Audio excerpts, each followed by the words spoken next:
আসসালামু আলাইকুম এভরিওয়ান, সবাই কেমন আছেন? আশা করি সবাই অনেক ভালো আছেন। আল্লাহ তাআলার অশেষ রহমতে আমিও ভালো আছি। Life style of Afroza channel থেকে আপনাদের সবাইকে স্বাগতম। কাছে দূরে দেশ ও দেশের বাইরে যে যেখান থেকে আমার এই আজকের ভিডিওটি দেখছেন সবাইকে জানাই অসংখ্য অসংখ্য ধন্যবাদ। এখন সময় সকাল 8টা। তো আমি ভোরে নামাজ পড়ে উঠে আবার একটু শুয়ে ঘুমাইছিলাম। তো 8টার দিকে উঠেছি, উঠে এসে যে এদিকে দেখতেছি মেয়ের টেবিল একদম অগোছালো। এদিকে হচ্ছে বই খাতা, এদিকে চশমা, এদিকে কলম, এদিকে স্কেল সব কিছু একদম ছোটায় মানে ছিটায় রাখছে আর কি। তো ও তো রাত 3টে পর্যন্ত পড়ছে, পড়ে হয়তো বা ঘুম লেগেছে, তখন তাড়াহুড়ো করে গিয়ে আমার কাছে ঘুমায় অবশ্য। আর এগুলো এদিকে সব একদম এলোমেলো হয়েছে। তো এসে আগে টেবিলটা আমি গুছাচ্ছিলাম, কলমগুলো একদম এদিকে ওদিকে একটা এদিকে একটা করে ফেলে রেখেছে। আর এদিকে চশমাটা খুলে রেখে চলে গেছে। চশমাটা অবশ্য রাতে তো আর ঘুমানোর সময় পড়ে না, সেজন্য এখানেই রেখে গেছে।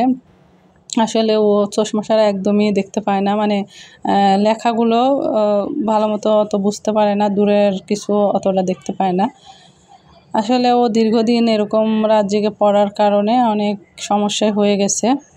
তো যাই হোক, এখন তো আমি বাজারে যাব অবশ্য সকালে রান্নাটা শেষ করে। তো আমি বাজারে গেছিলাম, বাজার থেকে চলে এসেছি। আর এখানে একটা টুনা মাছ নিয়ে এসেছি। তো মাছ আমি মূলত বাজার থেকে কেটে নিয়ে আসি, কিন্তু আজকে সময় ছিল না। আসলে সব দিক সামলাতে সামলাতে আমার অবস্থা শেষ, আমি শেষ।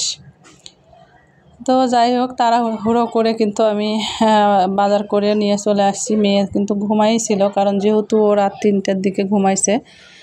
প্রতিদিনই তাই, 3টা 4টার নিচে ঘুমায় না। কোনো দিন খুবই খারাপ লাগলে তখন দেখা যায় যে তাড়াতাড়ি সন্ধ্যার দিকে 8টা বা 9টা বা 10টার দিকে একটু ঘুমায়, তারপরে আবার 12টার দিকে আমাকে বলে যে আমাকে ডেকে দিতে।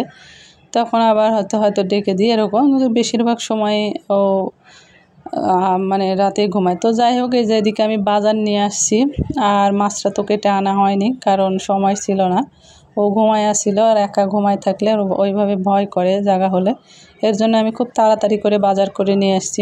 একদম জুলুম উঠে যায় আমার, খুবই জুলুম হয়ে যায়। একবার বাজার তো বাজার সদা করে নিয়ে এসে আমাকে তো এখন আবার দুপুরে রান্না করতে হবে। তো এখানে নিয়ে আসছি হচ্ছে যে কিছুটা কাঠবাদাম, আর হচ্ছে যে ওদিকে দেখলেন তো আলু, পেঁয়াজ, পটল, কাঁচামরিচ এগুলো নিয়ে এসেছি। ওগুলো সরাই দিলাম, দিয়ে এগুলো আবার বের করছি। আর এদিকে নিয়ে এসেছি হচ্ছে খুরমা। তো আপনারা মনে করতে পারেন যে ঈদ চলে যাওয়ার পরে, আসলে না, আমি ঈদের মধ্যেও কিনেছি অল্প অল্প করে।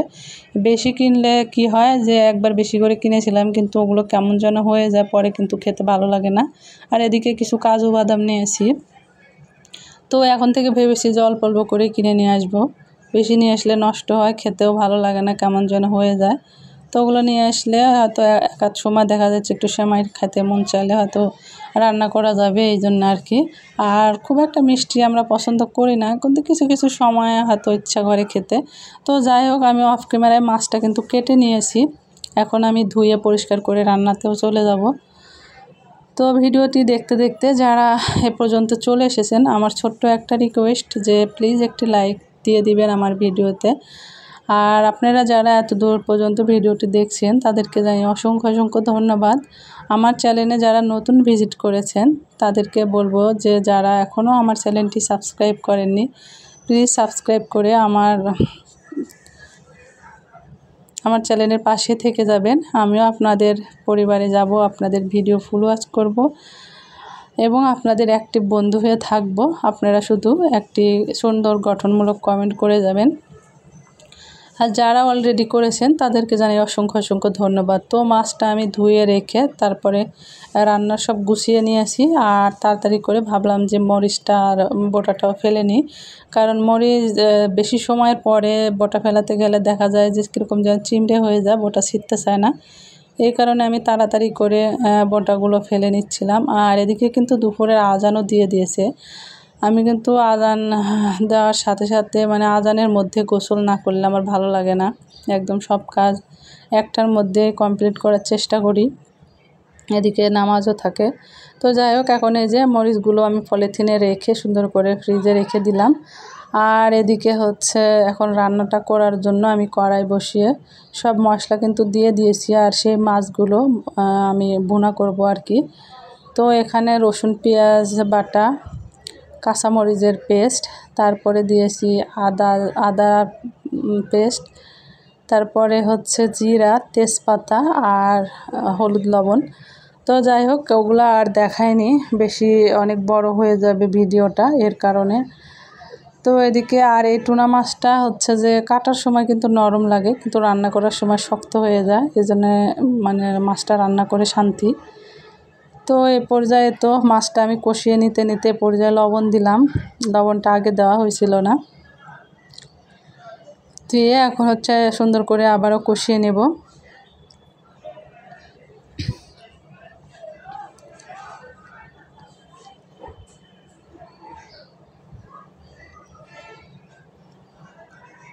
আর আরেক দিকে আমি হচ্ছে একটু পটল কেটে নিয়েছি, পটল ছিলে ঝিরি ঝিরি করে কেটে নিয়েছি, চড়চড়ি করব। কারণ শুধু ভুনা দিয়ে খেতে ভালো লাগে না, তার সাথে একটু চড়চড়ি বা কোনো কিছু না হলে তো এত ঝামেলার মধ্যেও আমি আবার একটু পটল কেটে নিয়েছি অফ ক্যামেরায়। তো দেখতে পাচ্ছেন যে আমি মাছটাকে কিন্তু সুন্দর করে কষিয়ে নিচ্ছি। আর এদিকে এই যে পটলগুলো আমি ধুয়ে পেঁয়াজ কুচি করে কেটে নিয়েছি, এখন এগুলো আমি হাত দিয়ে সুন্দর করে মাখিয়ে দিব। আর এখানে লবণ তেল সব কিছু নিয়ে নিয়েছি, দেখতে পাচ্ছেন হাত দিয়ে সুন্দর করে মাখাচ্ছি। আর এভাবে মাখিয়ে সামান্য একটু পানি দিয়ে চচ্চড়িটা করলে কিন্তু খুবই খেতে স্বাদ হয়। আর এক পাশে তো আমি কষিয়ে নিয়ে হাত দিয়ে ম্যাশ করে নিয়ে কিন্তু এক পাশে মাছটা ভুনা করছি, আর আরেক পাশে তো হচ্ছে চচ্চড়িটা বসিয়ে দিয়েছি।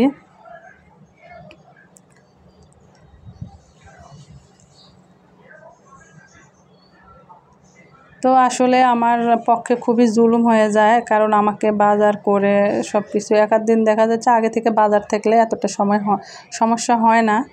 আর বাজার করে নিয়ে এসে রান্না বাড়া করা কিন্তু অনেক কষ্ট হয়ে যায়। তো যাই হোক কিছু করার নেই, ওই জন্যে থাম্বনেলটা দিয়েছি যে সব দিক সামলাতে সামলাতে আমার অবস্থা শেষ। যাই হোক আমার রান্নাটা কিন্তু হয়ে গেছে, আর এদিকে আমি নামিয়েও নিয়েছি। আর আমি একদম ভিডিওর শেষ পর্যায়ে চলে এসেছি। আর এইদিকে হচ্ছে চচ্চড়িটাও আমি নামিয়ে নিয়েছি।